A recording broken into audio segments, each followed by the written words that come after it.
देश की सीमाओं की तरह प्राण प्रतिष्ठा समारोह को सकुशल कराने के लिए जल, थल और नभ की सुरक्षा व्यवस्था को अभेद्य बनाया गया है। अत्याधुनिक सुरक्षा यंत्रों के साथ केंद्र और राज्य की प्रमुख खुफिया एजेंसियों, anti drone system, ATS commando, नगर सहित जिले भर की सीमाओं पर हजारों की संख्या में सीसीटीवी कैमरे और इतने ही सुरक्षा कर्मी तैनात किए गए हैं।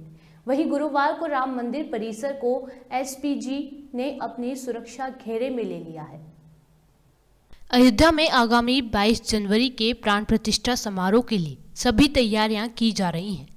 इस दिन के लिए पूरी अयोध्या में विशेष सुरक्षा इंतजाम किए गए हैं।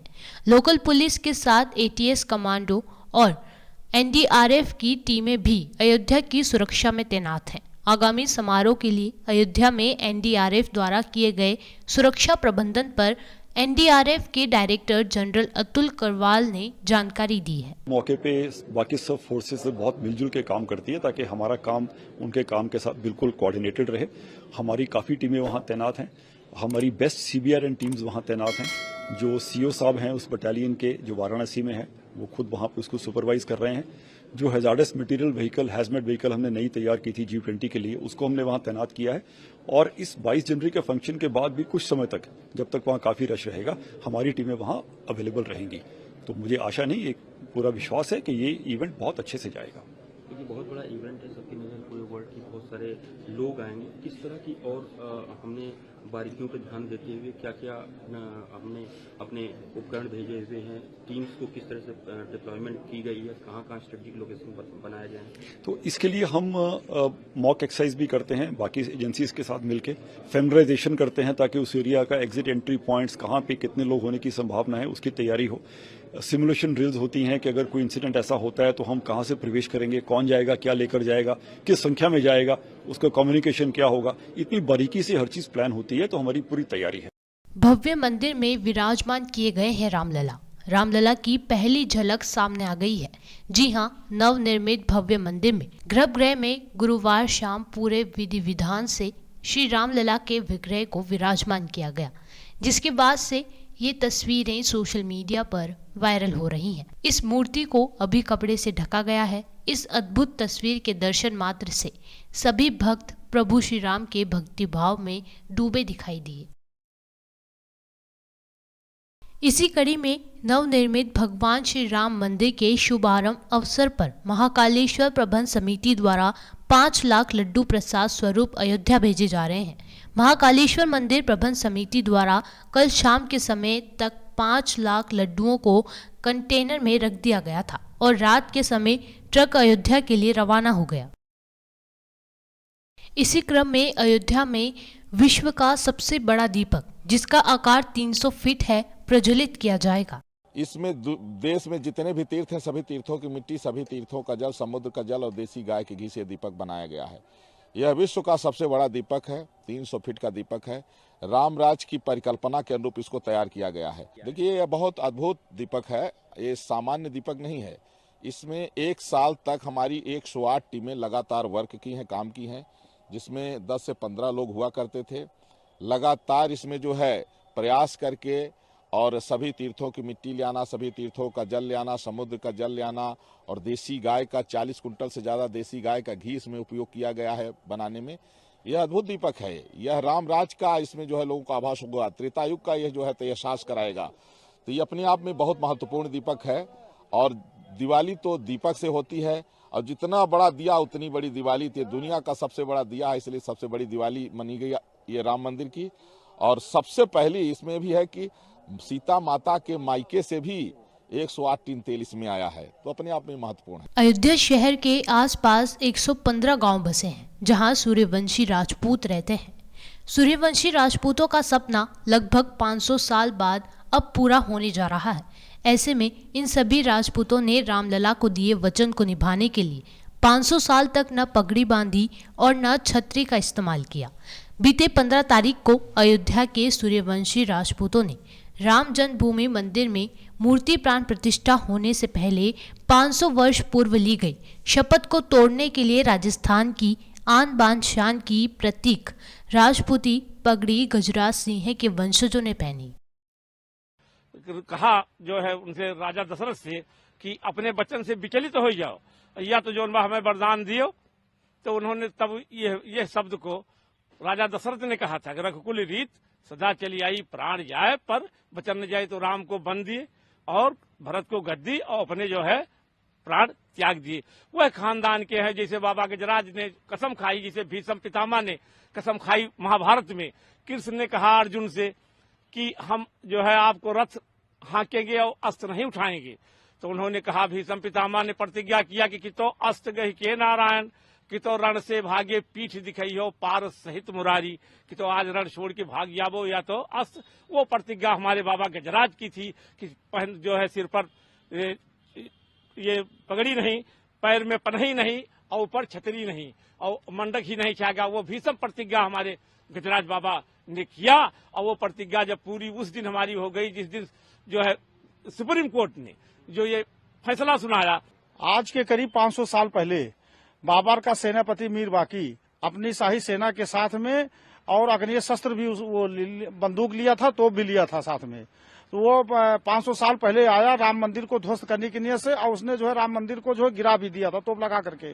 तो हमारे पूर्वज ठाकुर गजराज सिंह, जो कि सहारासी गांव सूरवंशियों का सबसे पहला गांव है, अयोध्या के मात्र 10 किलोमीटर की दूरी पर है। तो हमारे पूर्वज को उस समय तब पता चली, तो उन्होंने मात्र 2 दिन में 90,000 सूरवंश क्षत्रियों को एकत्रित किया और सभी लोगों को एकत्रित करने के बाद में साथ में लेकर के युद्ध करने के लिए निकल पड़े।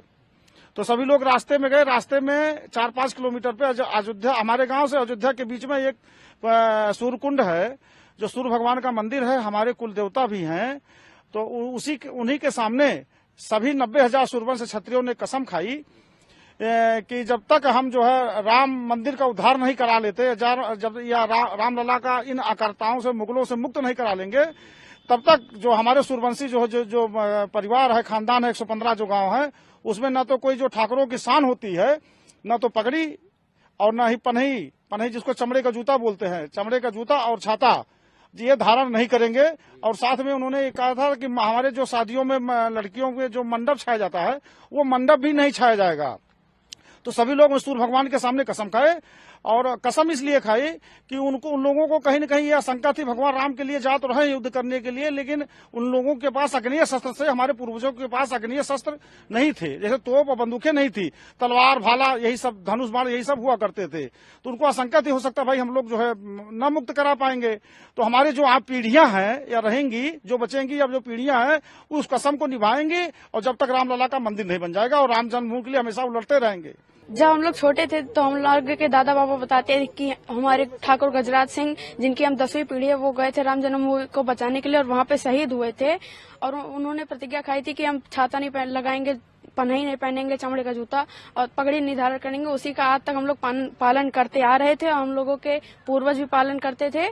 और हम लोग 15 तारीख को, 15 सोमवार को, मकर संक्रांति के दिन वहाँ पे सूर्यकुंड पे ही सूर्य भगवान के सामने हम लोगों ने अपनी प्रतिज्ञा पूरी की। और हम लोग बहुत खुश हैं कि हम लोगों के सामने हमारे प्रभु श्री राम अपने मंदिर घर में जा रहे हैं।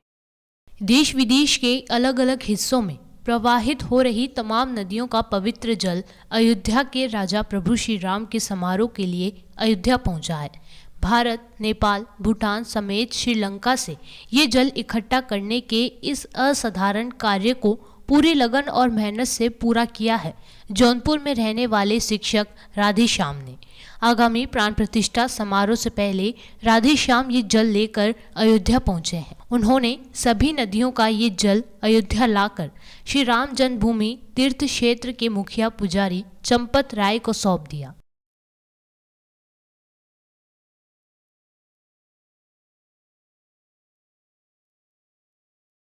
968 नदियों का जल है, जिसमें 9 प्रयाग का है, 34 गंगा जी का है। भारत में 23 गंगा नदियां पाई जाती हैं और लंका में 11 गंगा नदियां।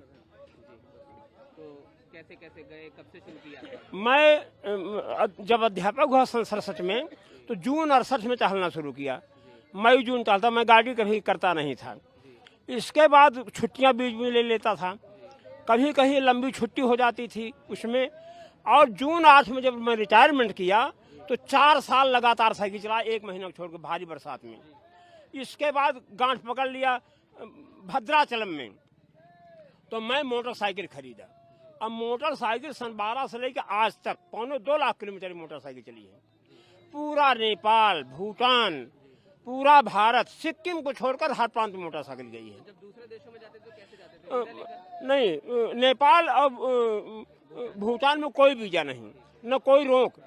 अब तो रोक होने लगता, पैसा लेते हैं 100 रुपया रोज का, पहले कुछ नहीं लगता था। और लंका गया तो चेन्नई में एक सेठ के यहाँ, बहुत बड़े सेठ हैं, उनके यहाँ रखा था, कहना आप महीना का 6 महीना रख कर जाइए।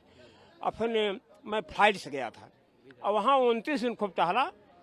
अब जबरदस्ती मंदिर में वहाँ रहने नहीं देते, कितना पैसा लेकर आया हूँ। तब आपको पता था कि राम मंदिर के लिए आप ये कर रहे हैं या किसी और नहीं नहीं, झूठी बात नहीं। राम मंदिर तो लफड़ा में था। मैं केवल गंगे च जमुने चैव गोदावरी सरस्वती नर्मदे सिंधु कावेरी जलेस्मिन सन्निधिकुर, हर पंडित इस श्लोक पढ़ता है कलश स्थापना में। तो मेरे पास ओरिजिनल जल था, सब नदियों को देखा था, सिंधु कावेरी सब। अरे गिलगित जाकर मैंने सिंधु नद को लाया तो सब था। तो मैंने पूरा नदियों का इकट्ठा करना शुरू किया। जब सुप्रीम कोर्ट ने राम मंदिर फाइनल कर दिया तो मोदी न्यू डाले, तो मैं 51 नदियों का जल लेकर आया और चंपत राजी को मैंने दिया, बड़े स्वागत से लिया। फिर पूरे 183 देशों में मेरा प्रसारण गया। वो प्रसारण आज तक हमारे पास है, NTV में किया है। आप चाहते हैं आप इस जल को लेकर? अब ये जल कोई 2-4 आज भक्त मांगे उनको देंगे। मैं चंपत राजी को 15 को दे दिया। अच्छा, आज क्या चाहते हैं इस जल का अभिषेक? अब भाई अब क्या, अब तो हो गया हमारा। मैंने प्रसारण चाहता हूँ, लोग जाने कितना नदियाँ हैं भारत में, इतना मैं लाया। अब नाम के लिए अब काम हमारा हो गया, भगवान ने सफल कर दिया। जो 2-4 लाख रुपया मेरा खर्च हुआ वो पट गया, मेरा मेहनत पड़ गया।